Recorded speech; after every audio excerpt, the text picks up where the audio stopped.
बड़ी सुंदर एक कथा है। एक बार एक धर्मशाला थी और धर्मशाला में एक संत महात्मा निवास करते थे और प्रातः काल जागते और जाग करके प्रातः काल नित्य प्रति सीताराम सीताराम सीताराम जाप किया करते थे। अब एक दिन एक सेठ जी महाराज उसी धर्मशाला में आए। रात्रि भर हो गई, रात्रि भर नींद नहीं आई और प्रातः काल जब नींद आने लगी तो उसी क्षण संत महात्मा जागे और जाग करके उन्होंने चालू कर दिया अपना सीताराम सीताराम सीताराम।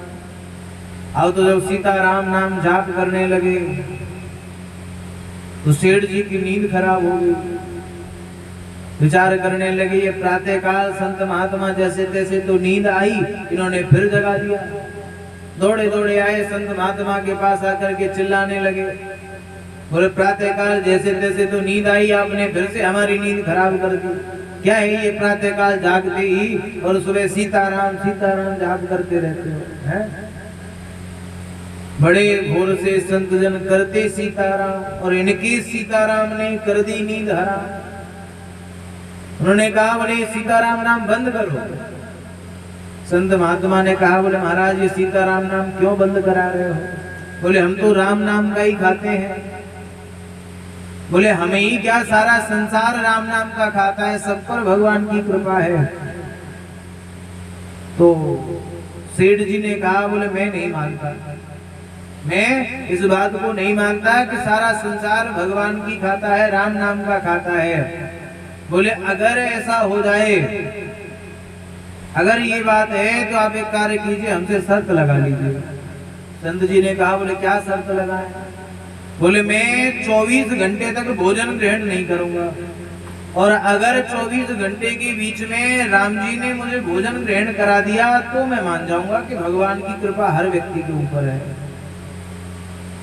संत महात्मा ने भी भगवान के विश्वास पर और कर लिया, शर्त लगा ली। सेठ जी ने कहा बोले अगर भगवान ने मुझे भोजन करा दिया तो मैं तुम्हारा शिष्य बन जाऊंगा और अगर भगवान 24 घंटे के बीच में मुझे भोजन नहीं करा पाए तो आज के बाद में सीताराम नाम बंद कर दूंगा। संत जी ने कहा बोले ठीक है, शर्त लगी। अब उस सेठ जी जो थे, सेठ जी ने विचार किया कि यहाँ रहूंगा तो कोई न कोई भोजन करा देगा। बोले क्या करें? बोले ऐसा काम करते हैं कि वन में जाते हैं, जंगल में जाना चाहिए। और जंगल में आए तो जंगल में भी बहुत गहरे अंदर जंगल में पहुंच गए कि जहाँ कोई साधारण व्यक्ति जाता ही नहीं था। वहां जाकर के घना वृक्ष देखा और जब घने उस वृक्ष को देखा तो उस वृक्ष पर जाकर के ऊपर पत्तियों के बीच में छुप करके बैठ गए। और जब उस घने वृक्ष में पत्तियों के बीच में जब छुप करके बैठ गए तो वही विचार सायंकाल हो गया। और जब सायंकाल हुआ तो भगवान की कृपा से आज कुछ बंजारे जो हैं आज उस वृक्ष के नीचे आए। बंजारे निकल करके जा रहे थे, बंजारों ने देखा बोले बड़ी बढ़िया इस वृक्ष की छांव है। बंजारों का सरदार था, उसने कहा बोले काम करो आज यहीं पर डेरा डालो, आज यहीं पर भोजन बनाया जाए। अब तो वहां बढ़िया सुंदर भोजन बनने लगा और जब भोजन बनने लगा तो उसकी सुगंध जो है वो नाक में जाने लगी। विचार करता है बोले संत महात्मा की बातों में कुछ तो सत्य है। इस घने जंगल में भी भगवान ने भोजन की व्यवस्था तो कर दी, भोजन तो पहुंचा दिया, लेकिन मैं खाऊंगा ही नहीं तो कोई जबरदस्ती थोड़ी ही खिला देगा। अब तो बंजारों ने बड़ा सुंदर भोजन बनाया और भोजन बना करके जब भोजन पा लिया, बचा भोजन तो बचने के बाद में बंजारे जब भोजन को पैक करने लगे, बांधने लगे तो एक बंजारा जो है थोड़ा थोड़ा आया, बोले सरदार जल्दी भागो, पीछे से डाकुओं की टीम चली आ रही है। अब तो जैसे ही सुना सारा का सारा भोजन वहीं पर पड़ा छोड़ा, सारे के सारे बंजारे भाग गए। अब वो डाकुओं का जो क्रोध था वो चल करके आया तो एक ने देखा कि बड़ा सुंदर भोजन रखा हुआ है। उसने कहा बोले देखो सरदार कितना सुंदर भोजन रखा है, आओ पहले भोजन करते हैं। अब तो आकर के जो सारे वहां उतरे, जैसे ही भोजन को लेने लगे इतने में सरदार ने कहा बोले खबरदार किसी ने भोजन को हाथ लगाया। क्या बता यहाँ तुम्हारे लिए इस घने जंगल में कौन भोजन ला करके रख गया है? बोले कोई ना कोई मुखबिर पीछे लग गया होगा और उसे पता चल गया होगा, इसीलिए वो यहाँ इस भोजन को ला करके रख दिया है। इसमें विष मिला करके भोजन रख दिया होगा। अब तो उसने विचार किया, बोले महाराज इतनी तेज भूख लग रही थी, उसमें भी कोई इतने स्वादिष्ट भोजन में और कोई विष मिला करके रख गया। अगर वो व्यक्ति हमको दिखाई दे जाए, हमको मिल जाए, तो ऐसे व्यक्ति को तो हम गोली मार दें। अब तो दूसरे व्यक्ति ने देखा, बोले महाराज भोजन तो गर्म है। बोले हो सकता है कि भोजन को रखने वाला व्यक्ति अभी ज्यादा दूर नहीं गया होगा, यहीं कहीं चुप करके बैठा है। अब तो जैसे ही कहा, अब वो ऊपर से कांपने लगा कि इसके अतिरिक्त कोई दूसरा व्यक्ति नहीं है। अब पकड़े गए तो गोली मार देंगे।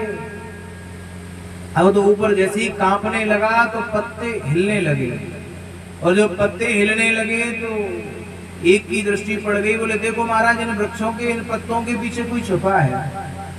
एक ने कहा, बोले गोली मारे। बोले नहीं, गोली मत मारो, पहले नीचे उतारो इसको।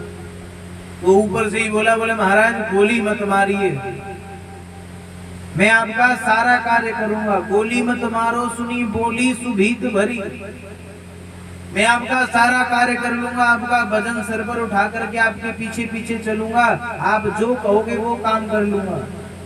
बोले पहले तो उसको नीचे उतारो। नीचे उतारा, नीचे उतार करके कहने लगा, बोले महाराज बस गोली मत मारिए। सरदार जो था उसने कहा, बोले ये सब तो बाद में देखा जाएगा, पहले तो हमें शक है कि इस भोजन में तुमने विष मिला करके रखा हुआ है। एक काम करो, पहले तुम ही इस भोजन को खाओ। अब तो वो कहने लगा, बोले नीचे जो उतारा है कह लो तुम खोटी खरी, पर कसम तुम्हारी मैं रोटी नहीं खाऊंगा। बोले महाराज नीचे उतार लिया है, खरी खोटी सुना लीजिए, लेकिन मैं भोजन ग्रहण नहीं करूंगा, ये रोटी नहीं खाऊंगा। तब हाथ में ले बेंत दृश्य सरदार बोला, बोले रोटी तुझे मैं आज मार मार कर खिलाऊंगा। अब तो डाकुओं का जो सरदार था बेंत लेकर के खड़ा हो गया, एक बेंत देता है, बोले खा रोटी। अब तो रोता जा रहा है, भोजन करता जा रहा है और भगवान की कृपा का आनंद लेता जा रहा है। बोले भगवान की कितनी कृपा है कि मैं इस घने जंगल में आकर के छुप गया, फिर भी भगवान ने मुझ तक भोजन पहुंचा दिया। अब जब भोजन कर लिया कुछ भी नहीं हुआ, तो डाकुओं ने कहा, बोले तुम्हें कुछ नहीं हुआ? उसने कहा, बोले महाराज होगा कहां से, इसमें कुछ मिला ही नहीं। बोले फिर रोटी क्यों नहीं खा रहे थे? बोले एक संत महात्मा से मैंने शर्त लगाई थी कि अगर 24 घंटे में भगवान ने मुझे भोजन करा दिया तो मैं भगवान को मान जाऊंगा कि भगवान की कृपा हर व्यक्ति पर है। अब तो जो डाकू थे उनका भी हृदय परिवर्तित हो गया कि भगवान की कितनी कृपा व्यक्ति के ऊपर है। वहीं से दौड़ा दौड़ा संत महात्मा के पास में आया और उन संत महात्मा से आकर के कहा, बोले गुरुदेव आज से आप गुरु और मैं चेला, आप हमको गुरु मंत्र प्रदान कर दीजिए।